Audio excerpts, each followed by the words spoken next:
Hey everybody, welcome to Animeyhem. It's just me tonight with Dusty and with the Lock, and we are just jumping in to say first and foremost, Happy Memorial Day, and we're thankful for everybody's sacrifice that made this day possible. And on with the show, we're gonna react to a new trailer for a game called Blue Protocol Star Resonance. A little background on this game was it actually came out as Blue Protocol first. It came out back in 2020 when they were advertising Genshin and everything. It was like kind of going like back and forth with those two, and where they messed up though was when it came out, it was region locked to Japan only. So they had commercials all over the world. They had voice actors for all over the world. They had commercials in English for crying out loud, but they region locked the game drop. So you had all this anticipation for a game you couldn't play. And then it flopped hard in Japan because it didn't have a player basis. And well, it had a pretty good player basis for Japan, but not the player basis that the devs and everything wanted to see, which they would have got if they went worldwide, but they didn't.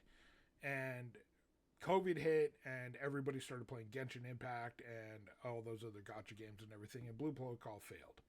So that's the story behind Blue Protocol. Anything before we start this trailer, guys? Negative. Let us begin. Okay. Guys, just like hold up a finger or something. Like, give me a sign if you want to pause and talk about it. Okay. Gotcha. All right. Here we go.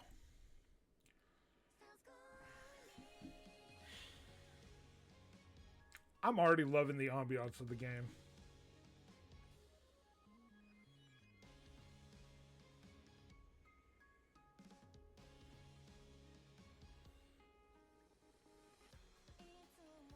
Almost a Final Fantasy IX vibe. Oh yeah, it's got a WoW Final Fantasy vibe. Balls! Mechs! We get mechs! I'm so excited for that.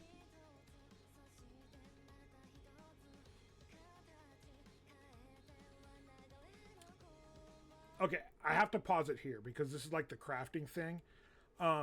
Reading into this game, because when this trailer dropped, I was super excited about it. What is the number one thing that annoys you the most about doing dungeons and stuff in other games? Like, well, let's talk about like app games like Genshin Impact. It's mostly you don't have the stamina to do it. You're like locked to how many you can do per day or per week. So in Star Resonance, you can do infinite amounts of dungeon and boss raids. You can do anything you want like that. But when it comes to crafting and gathering and stuff like that, that's what uses up your stamina. So that's a plus for me. And there's fishing. What was that? I was gonna say, what my biggest pet peeve is dungeons that aren't balanced in terms of the amount of time that they take. Now, this is coming from the graybeard in the room, but I started off with OG dungeon crawlers from way back in the Sega era and earlier on, where you're talking about like Phantasy Star, the original ones, where you're talking about dungeons that, depending on the amount of random encounters you're doing, you're spending hours in every single dungeon, even if it's just for a mundane fetch quest. Yeah. And there are others that are super vitally important, like, for example, since it's in the zeitgeist, Oblivion, where you're through it in 5 minutes. Yeah. Tops. And that's if you sit there and try and assassinate everything in your way.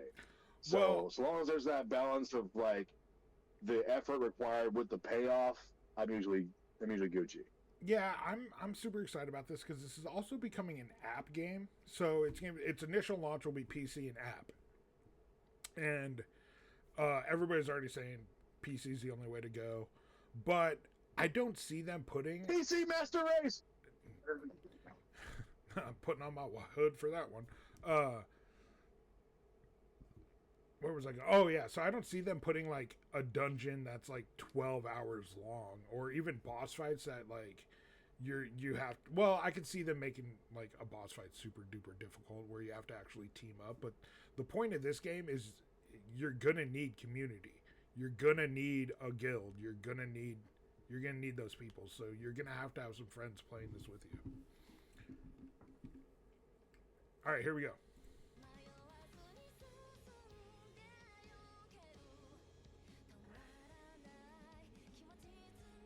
Good fire effects. There's a dog.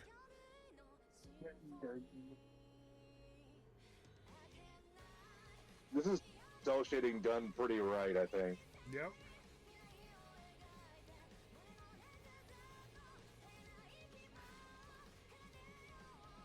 Yeah, I want to talk about that one. So, my general gripe usually with cell shading is that oftentimes it can be so jarring with the way it meshes with the environment that it completely breaks the aesthetic. Mm-hmm. Like, when you have an aesthetic like Borderlands, for example, is a really great example of good cell shading, where it actually fits the aesthetic, where it's a little bit dull, where it's a little bit rustic, and it kind of fits with the idea that this is non-utopian, this is not bright, sunshiny colors. But there are other examples, like in the early Tenkaichi games, where cell shading started to get popular, where it looks just really harsh to the eyes. This is a good example of blending cell shading with the environment to where it actually looks clean. So I appreciate that. Yeah, I'm also like just from like the brief combat we do get, I love how smooth it looks. So, and I love how each one of these players is like maximizing their role. Like this one's definitely taunting, like taunt chick again. But everybody here, they all have their specific roles. So I can't wait to learn more about the classes. I've been reading like some stuff on Reddit, but I don't want to take anything they say like as fact. So I take it with a grain of salt. One person was saying that there's a perfect tank class where their only weapon is a shield, and they have a skill called perfect taunt. So bosses, nobody like once they're taunted, they're affected by that taunt. And I was like, if that's a case, then you're gonna want to pour everything you have into HP and dexterity if it's like other games, because you're gonna want that beefiness to keep your butt okay. And as long as you have a healer, you should be good to go. And I'll name my first female character Maple. Right? Because like that's another thing is a lot of people are looking forward to this simply because they're going to be able to make their favorite characters from anime simply through the character creation.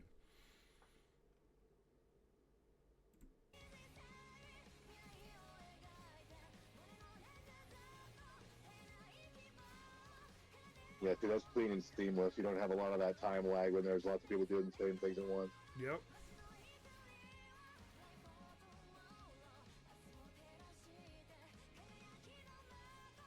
Targeted AoE is kind of mean. Yeah.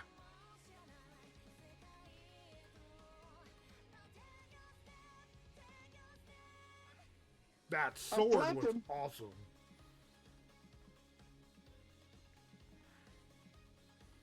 I love that there's a big old the female character. Yeah, I love that there's also an emphasis on community events. Yeah. Ooh, and it's coming to Epic Store. I didn't see that.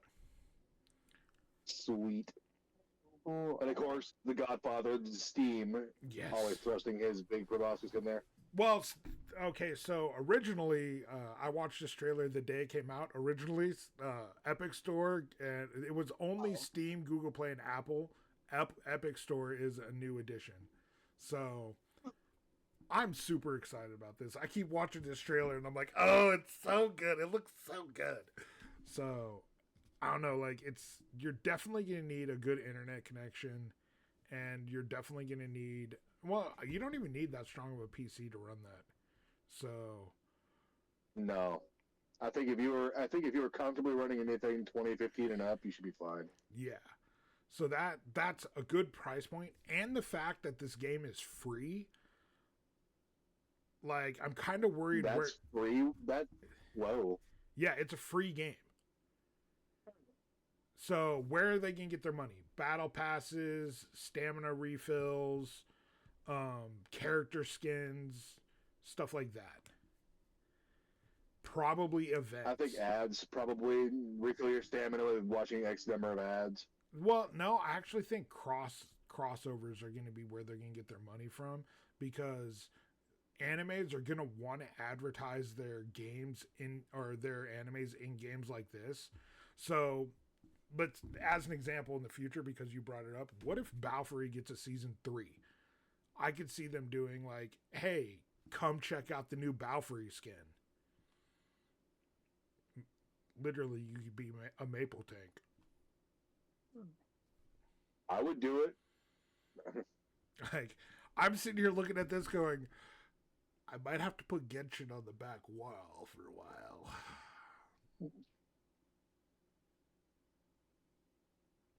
See, I'm way up here in Alaska with a piece of crap hotspot, so I never really tried to be much of the MMO, but I just bought Starlink hardware, so tomorrow, hopefully, I'll be able to actually stream at 50 Mbps like I should be able to.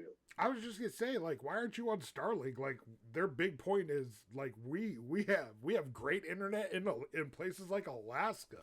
I was like, cool. It was a money thing, my friend. Yeah. Couldn't afford it until now. The hardware by itself is $350. See, that's when it comes, like, that's not really that bad. I live rural, so I have satellite internet, and the hardware for that, just the hardware from it was like almost $750, and then they're like, yeah, and it's $200 a month, and I was like, and crap, this is expensive. But I ended up taking all their hardware back and giving it all back to them because T-Mobile was like hotspot, and now I get no difference in it. Like, I have T-Mobile hotspot internet and it works great. So, yeah, Starlink is going to run me $120 a month after I get connected, which is totally fine. Yeah, that's and not they're going to give me the first month free. But all right, WayoftheLock, what are your thoughts? So after watching the trailer, so I don't play a lot of games like this, but it's definitely something that I would be interested in diving into. Even though I don't have a Steam account or a laptop for gaming, seeing that it's on the Google Play Store, I can definitely download it from there. But it's something that piques my interest, especially with the what were you telling me about off camera? With the crafting. Oh yeah. Pretty sure someone mentioned there was Gundam or mechs. Oh yeah. I like giant robots. You've seen them in the trailer, Yes. like right here. Giant Like you robots. see your team riding them. Now I don't know much about them. That could literally be just like an event. But I'm really hoping. Is the mech like a car? You can go back a few seconds. Oh shit! Yeah. I thought I saw it like it had wheels. I might. Oh well, no. There's tracks and stuff right here. Like I don't know. These look like cannons. Oh. Either or. I like cannons. That means big explosions. Yeah, but it looks like Big cannons explode right here cannon. too. But the fact that your character like gets in the hands and like they're getting thrown by this badass looking mech, I'm like, Fastball special. like is this like something we can summon in battle? Is this a mount that we can ride around the map? Is this like a fetch quest that we just get to use it once? Like, there's a lot of questions I have about this, and I'm here for it. Like, is there like a whole subsection event where you're like flying around Armored Core style? Yeah. God damn it! Let me be Maple. Don't say the masterpiece of From Software in front of my. No, do not say the masterpiece of From Software in front of me. I start getting excited. Oh no, I was gonna say, God damn it, let me be Machine God Maple. Fucking right. I'm just gonna take my prediction. It might be I'm predicting those mechs might be like mechs you can use in battle, but then the like vehicles you can ride around to get to places faster. Well, they have all sorts of vehicles that they were showing. Like there's the balls that you get to ride on. There's Balls! the horse. There's the horse. They show Well, I think it's the horses. same thing. Then they got all the I pigs. saw flight mechanics in there too. Was there flight mechanics? Yeah, they were all Yeah, flying right. towards the boss at one point. It didn't look cutscene to me. It looked Yeah, like they right. were actually just either engaged in combat or approaching combat. Yeah. Well, Like, there's well, obviously some kind of flight mechanic here somewhere. the thing is maybe that flight mechanic is just you getting thrown.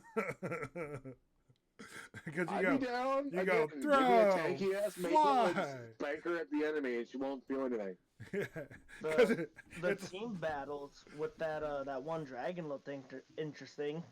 yeah, like that's one thing I was reading about this game is there's like a solo aspect with so like crafting and doing like your stamina stuff is very solo based, but when it comes to like fighting in the fields, fighting bosses, doing dungeon raids, you want to have a close knit party that you can learn to combo. And the one thing everybody was saying is read, read, read, read. Do not skim over your skills. Read everything. Learn how they combo. Learn how they work. Because that's going to be the thing you want to do. But some other people were saying that, like, once you start your character, know the path you want to take. Because it's most likely going to cost you money if you want to reset your character. So... I was gonna say, there's a lot of reading. Blasted, I'm a Yu-Gi-Oh player. We don't like reading. What are you talking about? There's so many damn Yu-Gi-Oh cards with like a fucking Bible. It's like what? Exactly. That's why we don't read. We don't like to read. That's just a paragraph. We skim that shit. Big monsters swing. Little And my monsters. first turn, special summon, special summon, special summon to the graveyard, special summon, special summon, special summon. Draw 8 cards, special summon, special summon, special summon. Oh, here's all pieces of Exodia plus my pendulum summons, and you die before you even draw. The way I'll get into this game, I'll skip my character. Like, alright, let's see. Ooh, that's a big number. Alright, I'll go there. Well, That looks good. one other thing I can't confirm, I read it on the subreddit, was one of the devs that is working on this game got his start working on Star Wars The Old Republic. So I'm wondering what he's going to bring to it. If that's true. See, if you'd have said Coder, I'd have been more enthusiastic. Well, I don't know why people hate on Star Wars The Old Republic. It's a damn good game with a damn good storyline. And probably the best Star Wars animated cutscenes in history. Oh yeah. I can atone to that. Fair, but me personally, all I want is a Vader game where you're fresh off the operating table. Oh. Like, can you imagine being Vader going through the 16 years between Luke's birth and his meeting Vader? Like, just going through that whole thing. And like, say at the end of the game, it's just like, you take over, Luke. So many trials by Palpatine, because in between him getting off the operating table and the birth of Luke, Palpatine tries to have him killed like 12 times. I ain't gonna lie. The entire time he's working. Yeah. To branch off of his Vader video game idea, I would pay money to have a video game that follows the 2017 comic issue, because that one has Vader going on a journey of how he got his red lightsaber. Oh yeah, that's a really good series. So, and that's a flashback series. But you know what I want? I want more lore around lightsabers, because I would love to see a lightsaber that has a beam like this. Oh, yeah, that would be interesting. Fair. Like, And like this All right, is. but we're off topic. Let's go back Yeah. to this. Oh yeah. giant robots. Let's talk pros cons. Cons is its limited accessibility. Playing on PC and app game is kind of a con. I think they definitely need to get it on Xbox and PlayStation 5. Facts. Yeah. The other con is the fact that it's a free game. So there's going to be something that's going to make you want to spend money on the game, and I think that has something to do with stamina, possibly weapon skins and stuff like that. Skins for sure. Absolutely skins for sure. Yeah. Stamina base, usually with mobile games, that's usually how they get you is, oh, you want more stamina, but you don't want to wait? Here, buy insert $2.99. Yeah, or that too, yeah. Yeah. The other thing that I think they're going to get you on, mounts. Oh yeah, because like you could probably have the default Just like one, WoW. but then they'll have new stuff. They're like, oh hey, you could pay for this new stuff and have a fancy mount. Oh no, they're going to be like, hey, you want this cool horse? Hey, you want this sweet flying dragon? They're going to be like $29.99.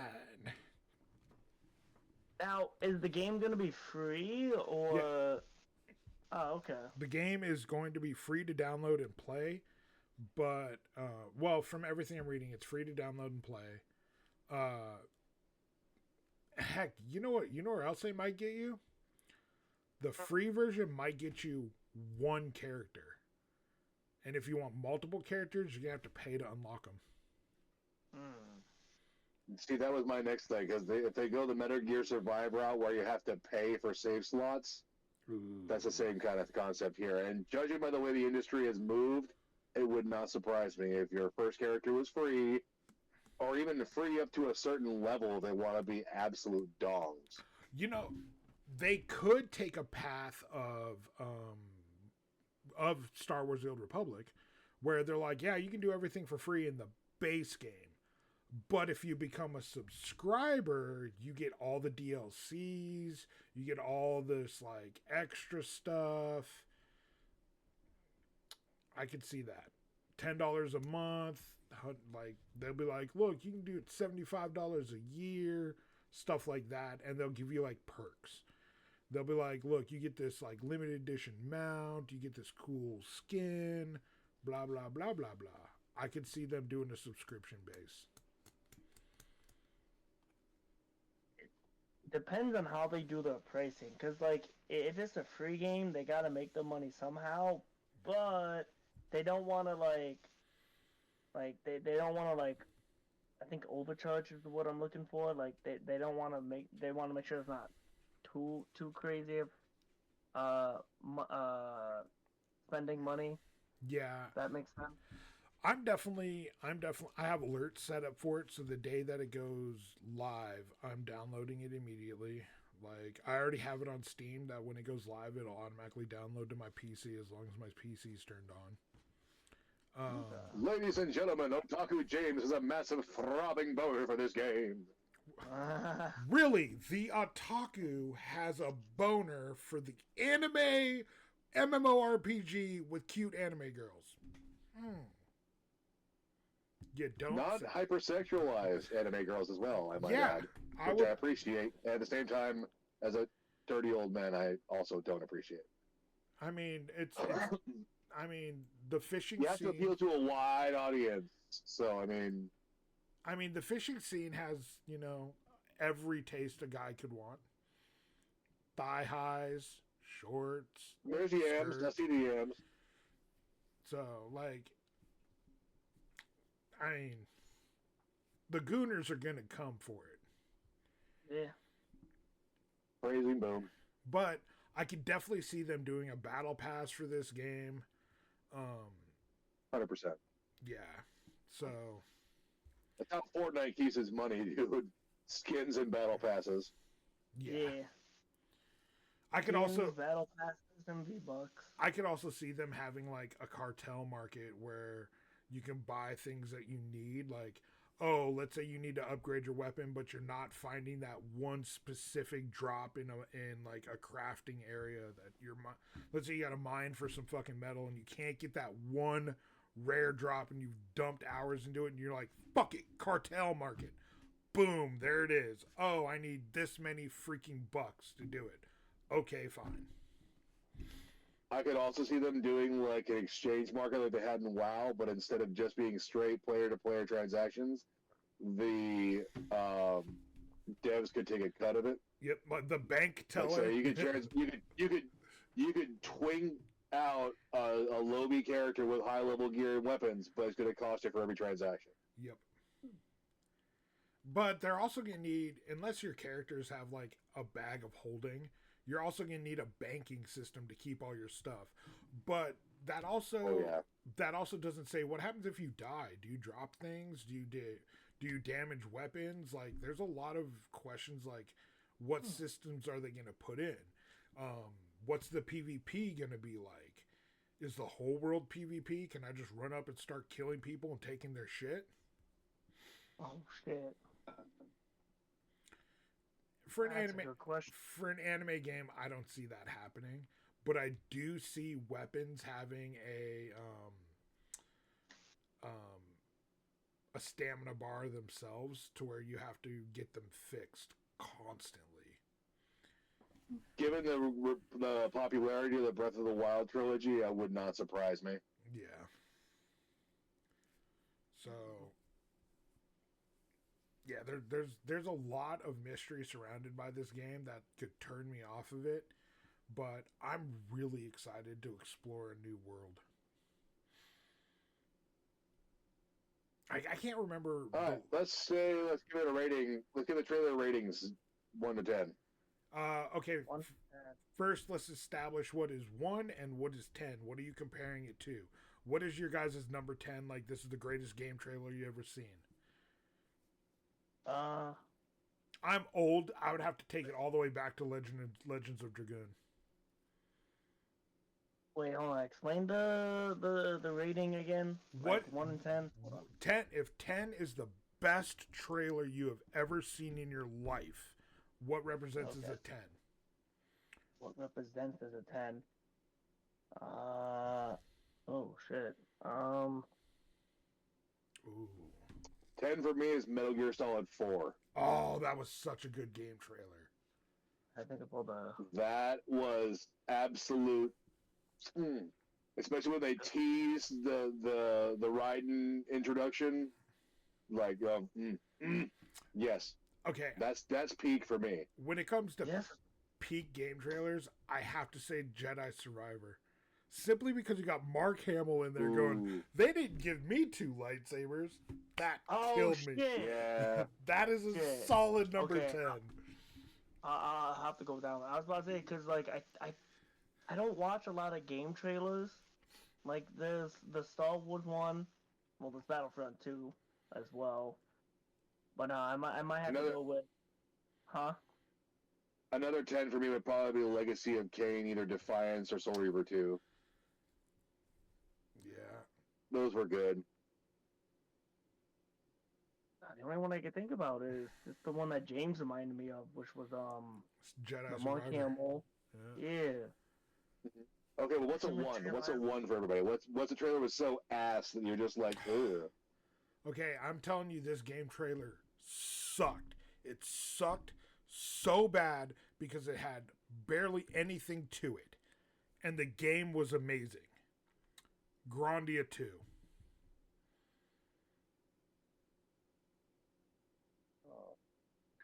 Literally, all it did was a sword fell down from a moon into a rock, and then it goes Grandia 2. And you're like, okay. No gameplay? Nothing. You got nothing.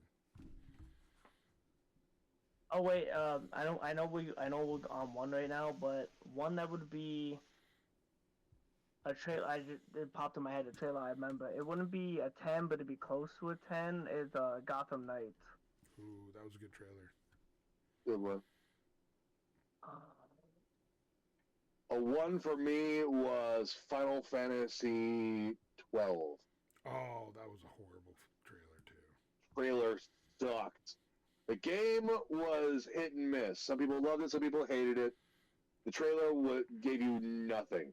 Gave you absolutely nothing. And following off of the success of 10 and 10-2 and the widespread success of 11, again, all on MMO, but still, that is not how you follow up 2 bangers, my guy. That is not how you do it. Yeah. Because the trailer for 10 was peak. Oh my god. Like that was the introduction in the PS2, new hardware, new game, new way. First the cinematics were there. Like first you got to heavy see metal some real high quality graphics and interactions. See that the voice actors are actually involved. Like, yeah. First heavy metal intro trailer as well. One for me would be I don't know if you guys remember this game, but there was a game called DC Multiverse. Yep. It's basically Super Smash but with DC characters. Aww. Because seeing the trailer, I'm like, wow, look at all these characters I can play as. And then once I got on the game, I was like, wait, most of these characters are locked? What the?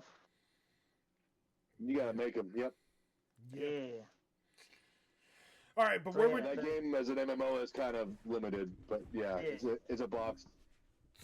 So I'm kind of copping out on this because I'm really excited about it, but there's still too much in mystery. So I'm putting this trailer at a solid 7.5. I'm sitting at a solid 7 myself. The graphics are very, very good. The combat looks seamless. There are a couple elements that look like they're kind of brutal, but I mean that targeted AOE where you have to like be on your own, away from all your support, or risk having the AOE looks like it compounds itself because your 2 sources of damage are like right next to each other. Like, so that looks like it could be a very vicious mechanic. This one right here. Oh, wait, let me watch the stream. It looks like it has a lot of the real like quintessential MMO elements in it. You're crafting, you're gathering, you're fishing, you're mining. Yep. It teases a lot of elements that give you interest in it, like riding around on the balls, giggity, riding around the mechs, possibly flying, possibly traveling across the map with different things.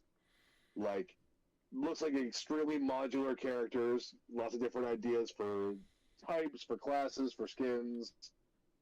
It's got a lot of potential, but it's not showing me enough to where I'm really like, I have to go out and jump on this. And even though, knowing now that it's free, my initial reaction was, this is probably going to cost me some money if I play it.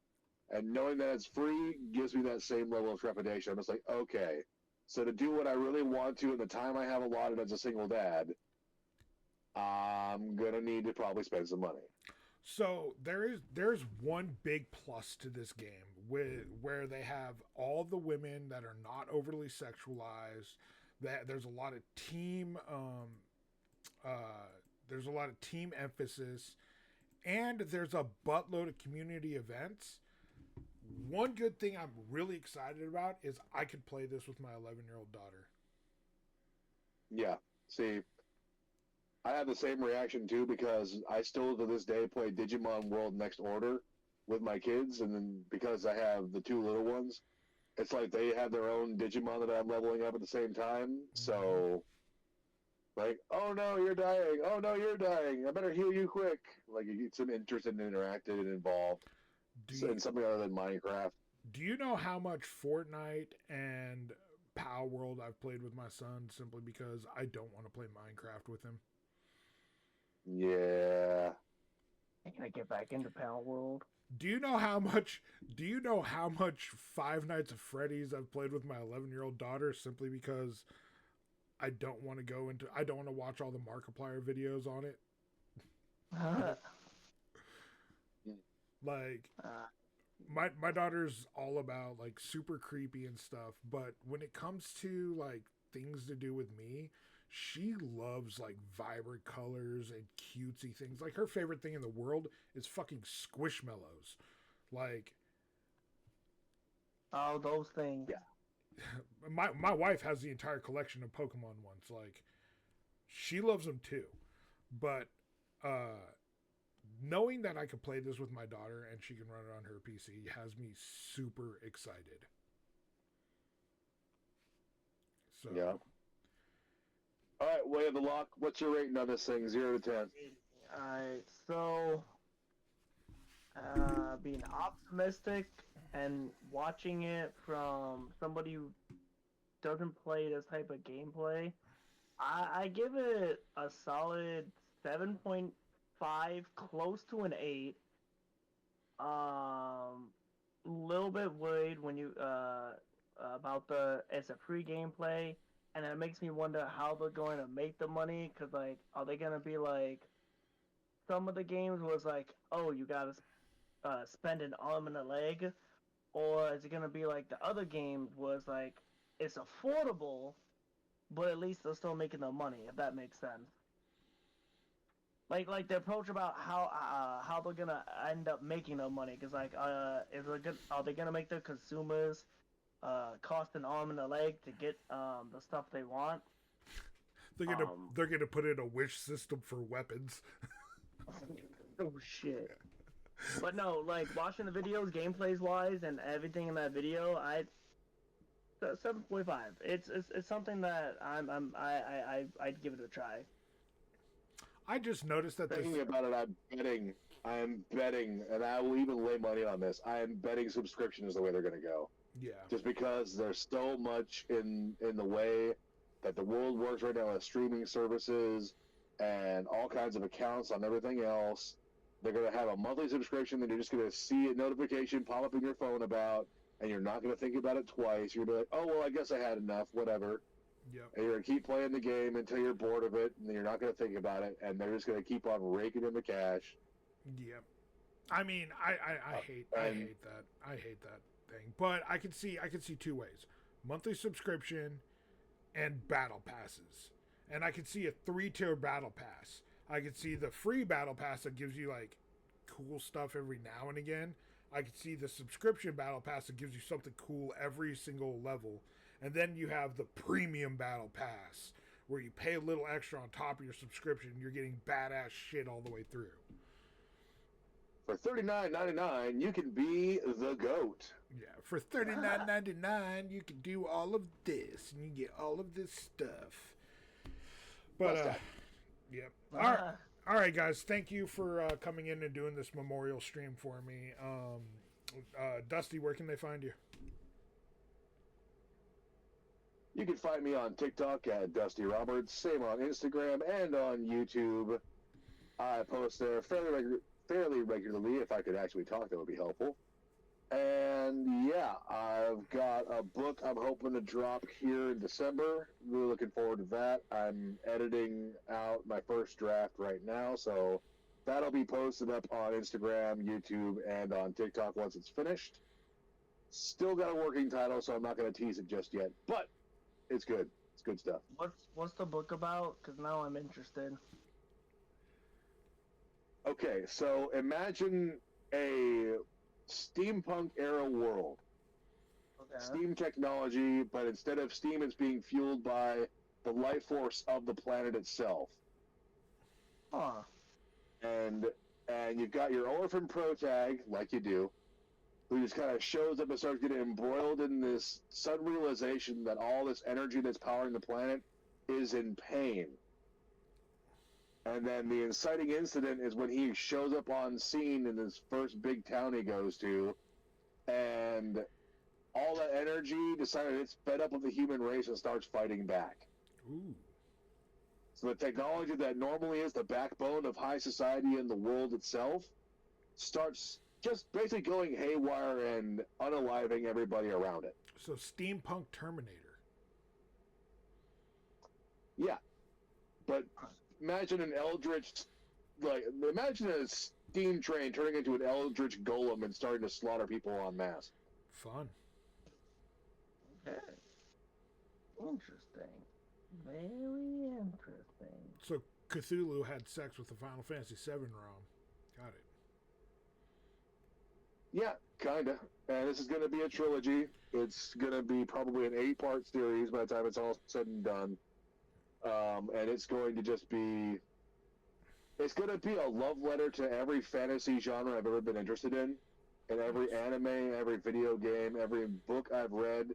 I'm trying to incorporate as many of the ideas as I can while still making it cohesive. I think I've got a really good idea for how it's going to all work together. I've got my outline for how the whole series is going to end, start to finish. It's just a matter of breaking it up into digestible pieces and not making it too thick of a book for each chapter in the series to make it, digestible. 250 pages. That's your sweet number. The first book is probably going to be about 200 total. And a paperback about, 5 by 9. So if you look at all the best-selling books, they're around 200. They were between 200 and 300 pages. Harry Potter, the first book, was 284 pages, I believe. Mm-hmm. Yeah, and then as I get to the final books, they'll probably get a little bit thicker once I actually have a dedicated fan base. His last book is the size of War and Peace, just dong. Jesus. Well, that's what they tried to do with Wheel of Time, but it ended up getting broken up into 3 books. Yeah. It'll be the new dictionary. And with good reason, because Jordan was dying at the time, and then he started recruiting in Brandon Sanderson to finish it. Yeah. Which you can very clearly see the difference between the two as they start finishing out the series. But anyway, I digress. What about you, Otaku? Where can they find you? Everybody can find me here on this podcast and Otaku James on TikTok and X. Way of the Lock, where they can find you? Alright, well, YouTube, TikTok, Facebook, and Instagram, all under that name that's below me, Way of the Lock. Yeah, they can't see your name right now. Oh, I thought they could. My bad. Yeah, just Way of the Lock on Facebook, Instagram, YouTube, TikTok. Apparently it's an original name. I could type it in Google and I see my face. Nice. And everybody, drop what you think about Blue Protocol. Let me know what you guys' woes are about it. Like, what do you feel hesitant about it? Because a game at this quality's got to make money somehow. So, yeah. Let me know what you all think of it. Are you excited for it? And remember to like, subscribe, and share the video as much as you guys can, because that is how we get seen, is word of mouth. So, yep. Thank you, everybody, for your time. Apologies for blinding everybody with my bald head. Bald. I was going to say, I can see you from space, bro. What the hell? Google Earth says, hey, he's right here. Google Earth doesn't need a satellite marker. It just is like, look at the shiny spot. What's up, motherfucker? Hey, don't feel bad. My family likes to remind me that my hair is thinning out like crazy too, but I am telling you this though, I got the new shampoo body wash from Sasquatch. Not only does it smell amazing, but like I've been using it for about a month now, and it, like, my hair is already starting to be thicker. Like, I don't know, they don't promote it as regrowing hair, but my hair feels thicker and better and more lush, so it might. I've had the long hair. You heard it here, folks. Otaku James does not smell like ass anymore. No, I don't. Not anymore. I don't smell like overly chemical detergent. You could, John. You know, Dusty, I gotta send you something on TikTok. Do you know somebody created an AI? They created an account with an AI Bigfoot that's like, Adventures of Bigfoot today. It's fucking hilarious. All right, but thank you guys for watching. Bulls, man.